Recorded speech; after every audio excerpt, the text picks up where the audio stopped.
Hello भाई, कैसे हैं आप सब। आशा करता हूं आप सब ठीक होंगे। आइए चलिए आगे बढ़ते हैं हम अपने टॉपिक पे। Relative pronoun. Relative pronoun mean संबंधवाचक सर्वनाम। सर्वनाम मतलब जो संज्ञा के बदले में यूज होता है। हमने पिछले वीडियो तक जाना था रिलेटिव प्रोनाउन। रिलेटिव प्रोनाउन जो क्या बताता है, जो बताता है रिलेशन, जो रिलेशन दर्शाता है। क्या दर्शाता है मेरे भाई? रिलेशन। दो सेंटेंसेस के बीच में क्या दर्शाता है? रिलेशन। और इसके लिए इसे किसी क्या बोलते हैं?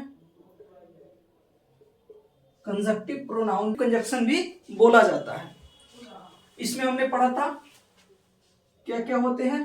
हु, हुम, हुज, ये हो गए। उसके बाद में आपको विच,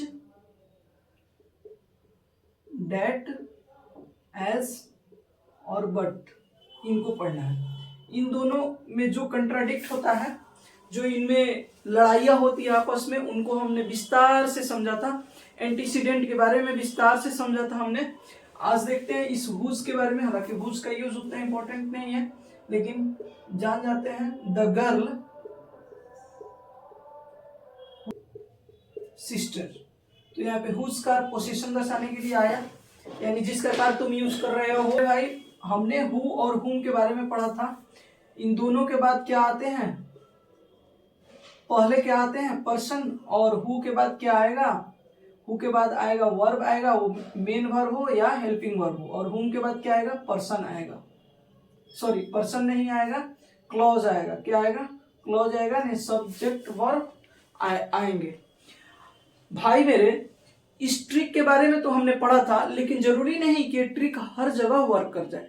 तो इसलिए हमने जो सबसे पहले वाले वीडियो में पढ़ाया था उसको भी ध्यान में रखना जरूरी है। ट्रिक तो जानना जरूरी है ही। ये ट्रिक कब काम आता है? जब छोटे छोटे सेंटेंसेस होते हैं तब काम आता है। लेकिन सीजीएल मेंस जो हो गया, जब मेंस का पेपर होगा, या प्री में भी एक दो क्वेश्चन ऐसे पूछ लिए जाते हैं, जैसे इंप्रूवमेंट हो गया, फिलर्स हो गए, तो उनमें ऐसे भी क्वेश्चन पूछ लिए जाते हैं जहां पे ये काम नहीं करते हैं।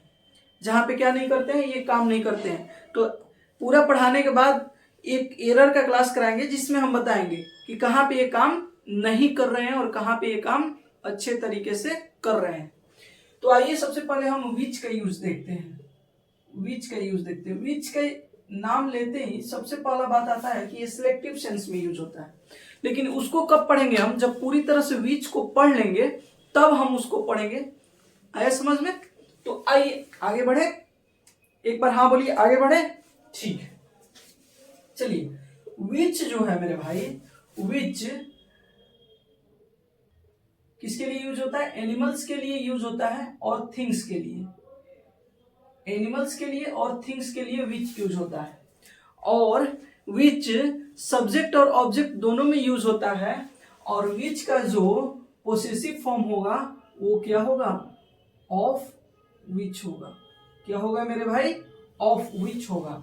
ये पोसेसिव फॉर्म होगा जो यूज होगा ऑफ विच के रूप में। आगे हम लोग देखते हैं जो विच है, जैसे एनिमल्स और थिंग्स के लिए यूज होता है विच। तो विच से हम कुछ एग्जांपल देख लेते हैं। क्या देख लेते हैं मेरे भाई? कुछ एग्जांपल देख लेते हैं।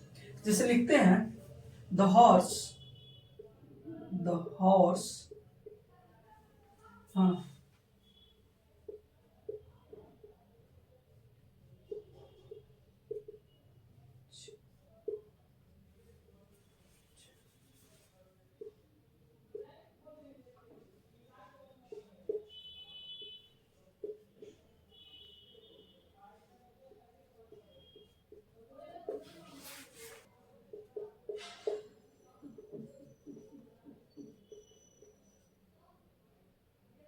तो आइए अब हम लोग देखते हैं कुछ ऐसे क्वेश्चंस आ गए हैं। अब इसमें कहाँ पे विच का यूज होगा, कहाँ पे नहीं होगा, या सब में विच का यूज होगा, इसके बारे में हम लोग विस्तार से देखते हैं। देखिए सबसे पहला क्या है?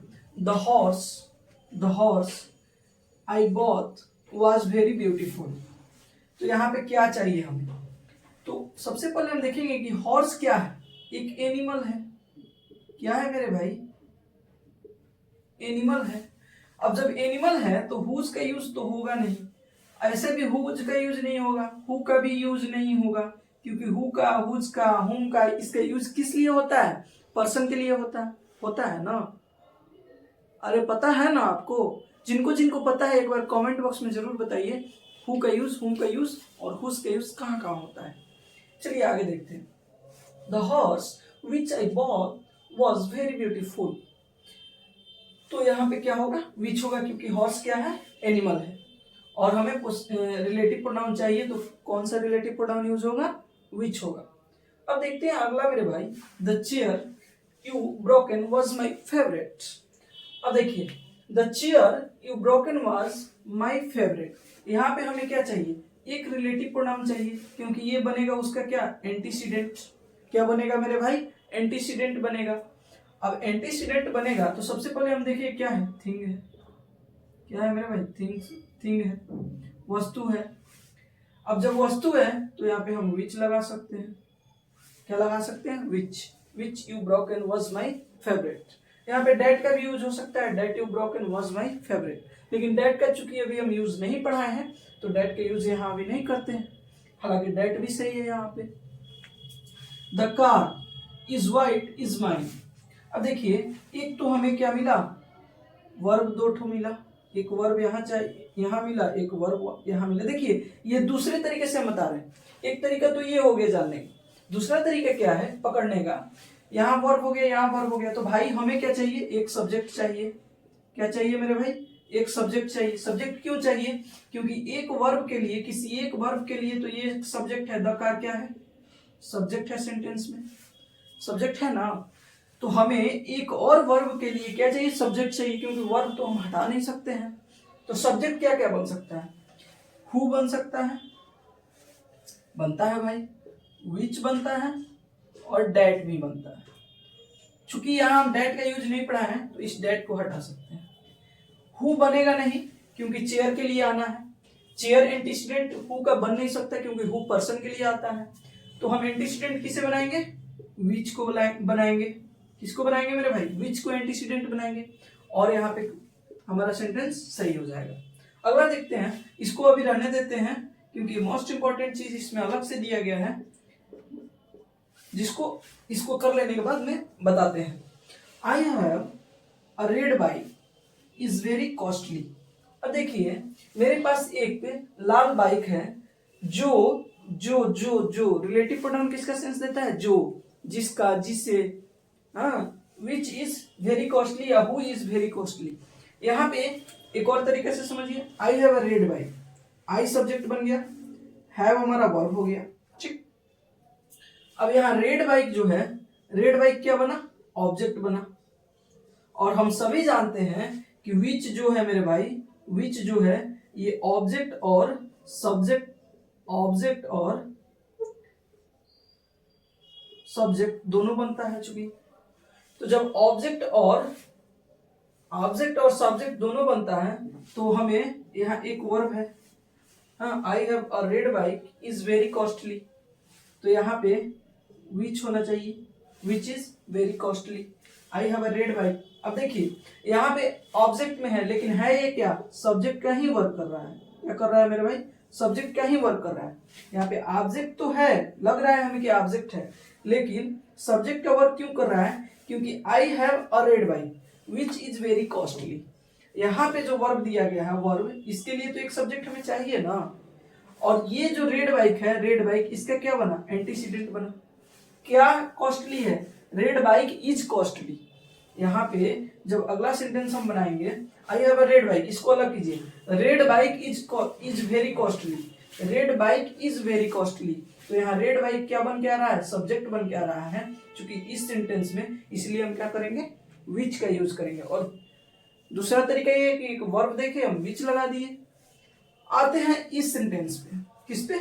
इस पे आते हैं मेरे भाई, इस पे आते हैं तो हम देखते हैं, this is the car, this is the car, colour was black.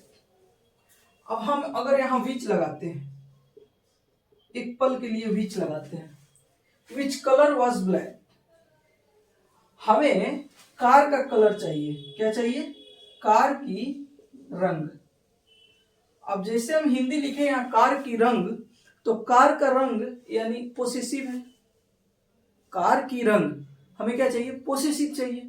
मेरे भाई, आपकी आंख, आपकी नाक, आपका रंग, ये क्या है? आपका अधिकार है उस पे, आपका पोजीशन है उस पे। उसी तरह कार के रंग पे भी कार का क्या है? पोजीशन है।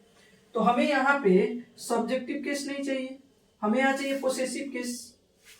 तो हमें पोसेसिव केस में क्या यूज करना होगा? पोसेसिव केस में तो कार के लिए पोसेसिव केस क्या होगा? Of which. क्या होगा मेरे भाई? ऑफ विच होगा, क्योंकि यहाँ पे हुज तो यूज कर नहीं सकते। हु का पोसेसिव केस हुज, क्योंकि वो पर्सन के लिए आता है। तो हम पर्सन के लिए, ये तो पर्सन नहीं है, ये तो है थिंग, तो थिंग के लिए क्या यूज करेंगे? ऑफ विच यूज करेंगे।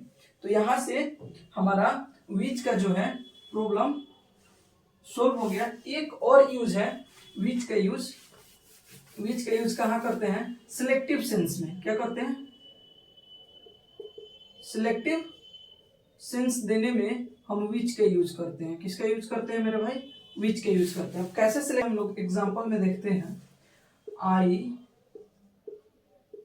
Do not know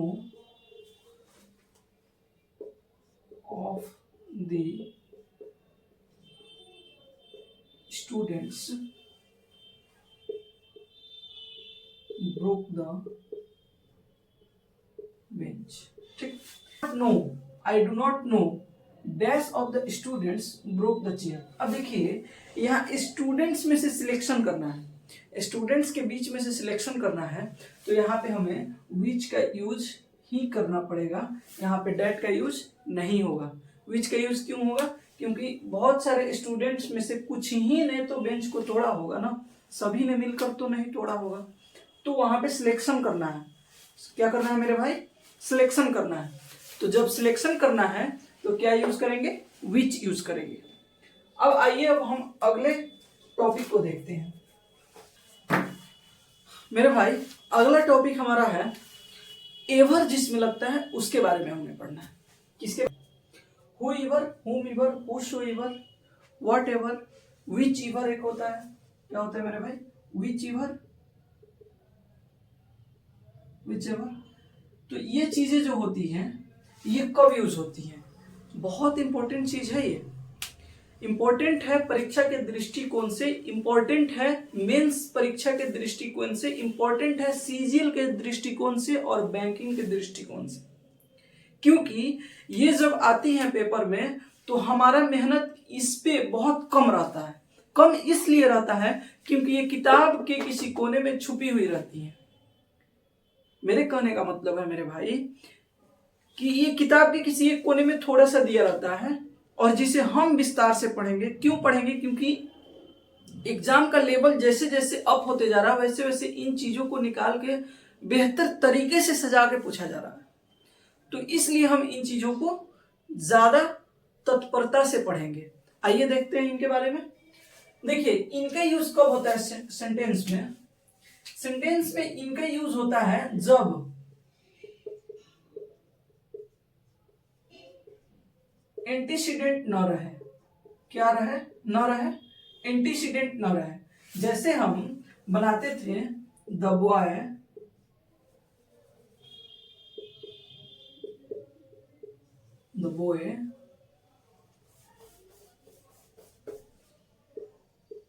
who is my friend is very intelligent. अब यहां पे हम देखते हैं कि जब हु लगाए हम तो एंटीसीडेंट के रूप में एक नाउन आ गया। एंटीसीडेंट के रूप में क्या आ गया मेरे भाई? एक नाउन हो गया, नाउन आ गया। लेकिन जब एंटीसीडेंट ना रहे तब कैसे बनाएंगे इनको?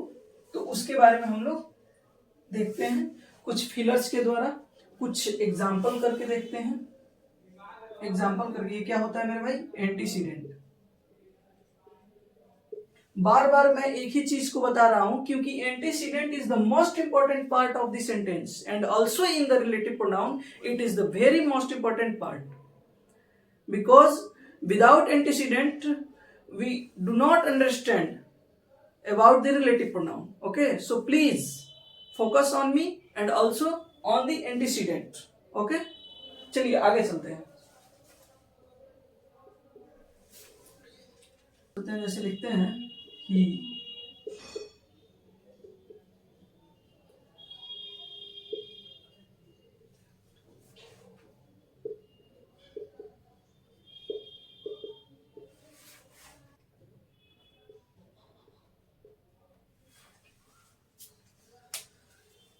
चलो भाई देखते हैं। यहाँ पे कुछ फिलर्स हैं जिनको देखते हैं क्योंकि इनके द्वारा ही हमारा ये कंप्लीट होगा। जैसे ही थैंक्ड, हेल्प्ड हिम। अब देखो भाई यहाँ पे he thanked,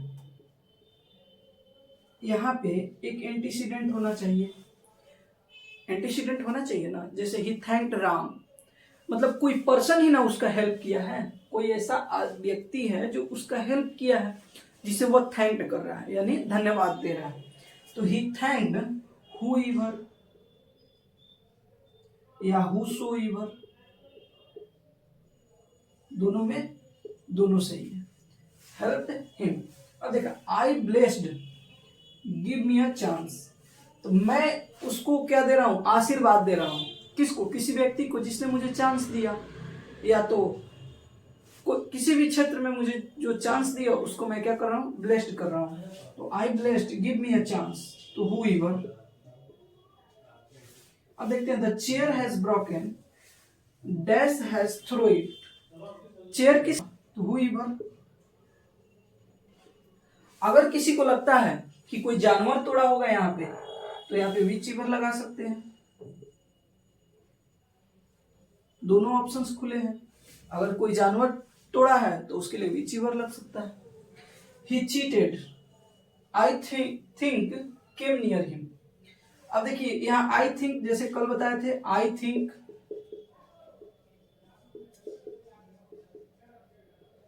he thinks, you found,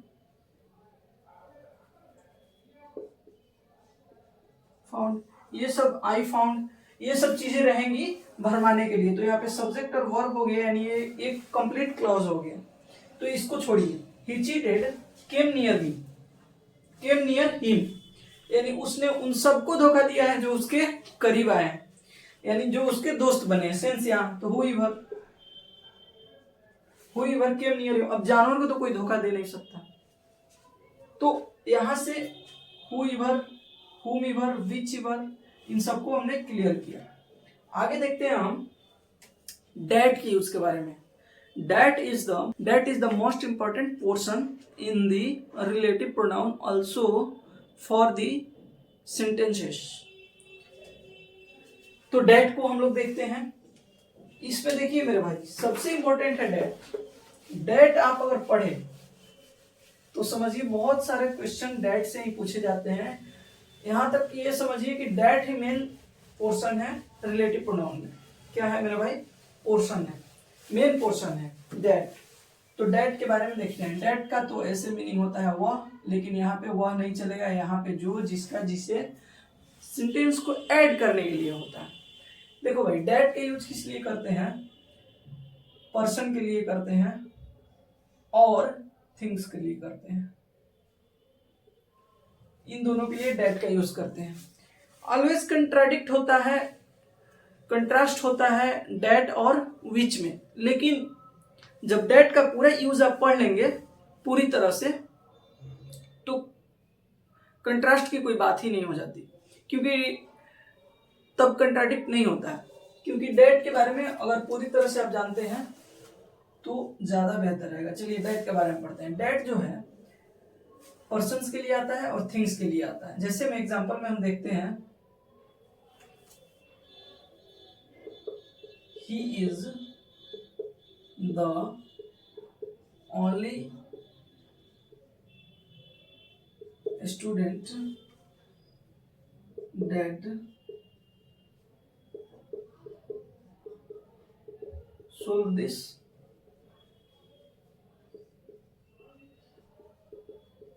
question. ठीक, he is the only student that solve this question. यहाँ पे डेट लगा. अब भाई यहाँ पे हु भी तो लग सकता था ना, क्योंकि ये पर्सन है, लेकिन हु क्यों नहीं लगा? तो इसके लिए हमें पूरा डेट का यूज पढ़ना पड़ेगा कि यहाँ हु क्यों नहीं लगा. तो आइए पढ़ते हैं. सबसे पहला यूज कहाँ नहीं होता है, कहाँ नहीं होता है डेट का यूज? तो देखो भाई, प्रीपोजिशन के बाद डेट का यूज एकदम समझिए कि वेयर है, नहीं होता है. प्रीपोजिशन के बाद डेट का यूज नहीं होता है. अब क्यों नहीं होता है? क्योंकि प्रीपोजिशन के बाद डेट का कोई रूल ही नहीं बना है जिससे कि जैसे हम लिखते हैं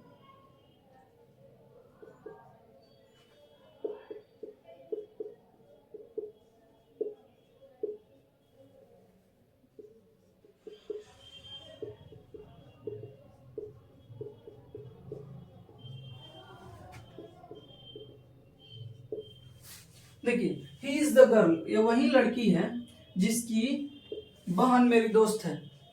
बहन बस दोस्त है, ज्यादा नहीं लेना. He is the girl of that sister is my friend. अब देखिए यहाँ कहाँ गलती है भाई मेरे. जब हम यहाँ पे ऑफ लगाएंगे तो डेट नहीं लगाएंगे, दोनों गलत है. तो यहाँ पे क्या लगना चाहिए? Whose sister is my friend. तो प्रीपोजिशन के बाद डेट का यूज एकदम वर्जित है. डेट का यूज हम नहीं कर सकते हैं. कुछ स्थिति में ऐसा भी होता है कि डेट का यूज होता है और प्रीपोजिशन को क्या किया जाता है? लास्ट में भेज दिया जाता है. प्रीपोजिशन को लास्ट में भेज दिया जाता है और वो सही हो जाता है. जैसे में he is the student to that I talk, गलत है. इसको हम ऐसे बना सकते हैं, he is the student that I talk to. यहां पे प्रीपोजिशन को क्या किए? हम लास्ट में भेज दिए और ये सेंटेंस सही हुआ. 100% सही, कोई काट ही नहीं सकता है. मैं गारंटी देता हूं इस बात की, कोई काट के दिखाए मैं पढ़ाना छोड़ दूंगा. ठीक है, चलिए आगे बढ़ते हैं. जब भी मेरे भाई सुपरलेटिव डिग्री का यूज हो, जब भी सुपरलेटिव डिग्री का यूज हो तो सेंटेंस में हम डेट का यूज करते हैं. बाकी कोई रिलेटिव प्रोनाउन वहां पे यूज नहीं होगा. बेधड़क आप डेट का यूज कीजिए. जब भी superlative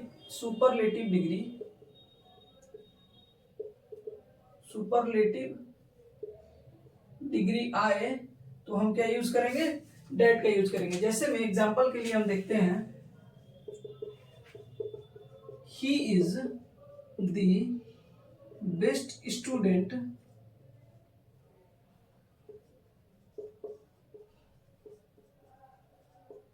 date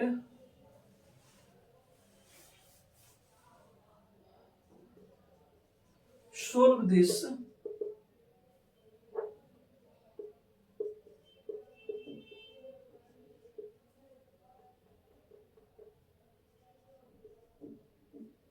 puzzle. He is the best student who attend. अब इन दोनों में कंट्राडिक्ट करा रहा है. तो यहाँ पे देखिए, यहाँ पे जैसे हम देखें कि सुपरलेटिव डिग्री बेस्ट लगा हुआ है, हु का कोई चांस ही नहीं बनता है, डेट का बनता है. क्योंकि हम यहाँ पे सुपरलेटिव डिग्री के बारे में हम देख चुके हैं, इस रूल को पढ़ चुके हैं कि सुपरलेटिव डिग्री के बाद क्या यूज होता है मेरे भाई? डेट का यूज होता है. अब आइए अगला देखते हैं, मोस्ट इंपॉर्टेंट एंड वीवीआई. ये दोनों वीवीआई चल रहा है. देखिए, जब भी all, some, none, no one, all, some, none, no one, only, somebody, someone, nobody, no one, anyone, anybody, ये चीजें रहे सेंटेंस में, ये चीजें सेंटेंस में रहे तो हम किसका यूज करेंगे? बेधड़क हम डैट का यूज करेंगे। किसका यूज करेंगे मेरे भाई? डैट का यूज करेंगे। जैसे में हम देखते हैं कुछ एग्जाम्पल के द्वारा। ऑल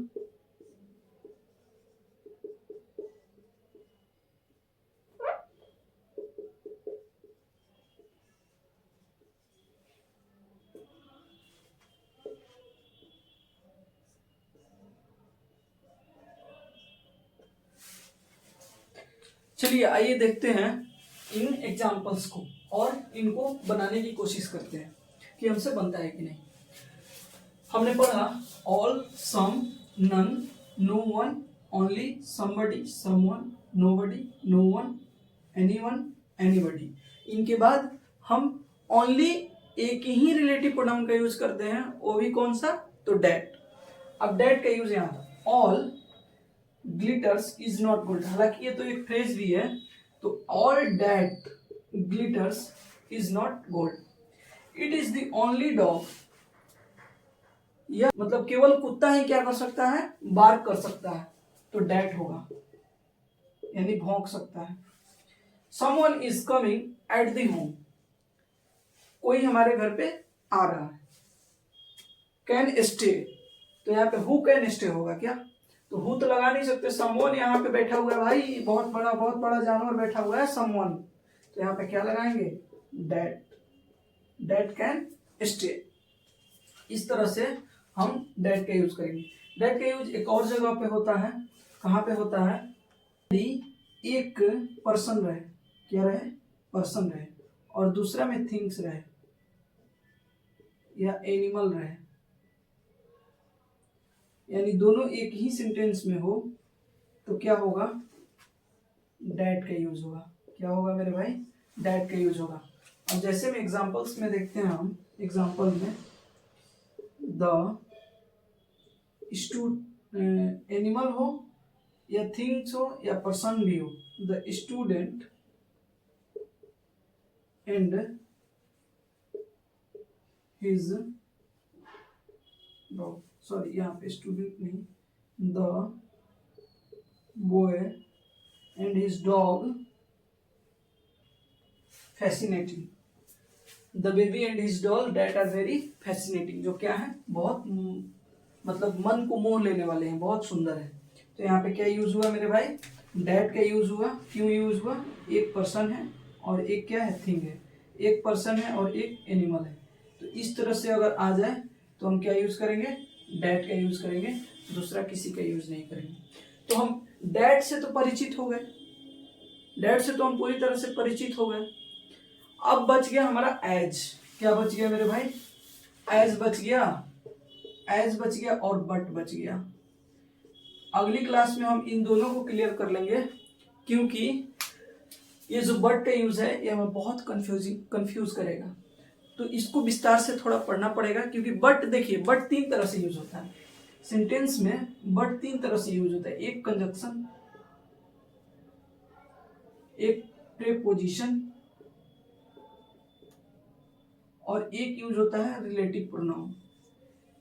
तो हमें रिलेटिव प्रोनाउन सिर्फ समझने के लिए हमें प्रीपोजिशन और कंजक्शन दोनों को समझना पड़ेगा।